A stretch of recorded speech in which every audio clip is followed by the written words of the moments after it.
आसाम, पुदुचेरी आणि पश्चिम बंगाल या राज्यांच्या विधानसभा निवडणुकांमध्ये भारतीय जनता पक्षाने मिळवलेले घवघवीत यश व तामिळनाडू राज्यामध्ये मिळालेले अपेक्षित यशाचे पडसाद जालना जिल्ह्यातील भोकरदनमध्ये उमटले आहेत.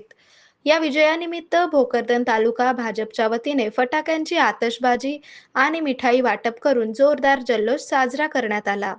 निवडणुकीचे निकाल स्पष्ट होताच भोकरदन येथील प्रमुख चौकात भाजपचे पदाधिकारी आणि मोठ्या संख्येने कार्यकर्ते जमा झाले होते.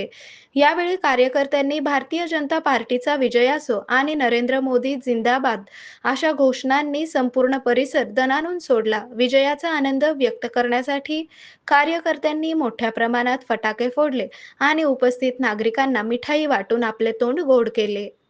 आरोग्य म्हणजे केवळ औषध नाही, तर निसर्गाच्या योग्य उपचारांनी मिळणारी खरी आरामदायक अनुभूती. सोलापूरमध्ये निसर्गोपचाराचं विश्वासाचं नाव लिमये निसर्गोपचार केंद्र.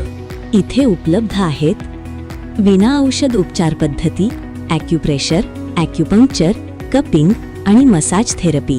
सर्व प्रकारच्या आजारांवर निसर्गाच्या माध्यमातून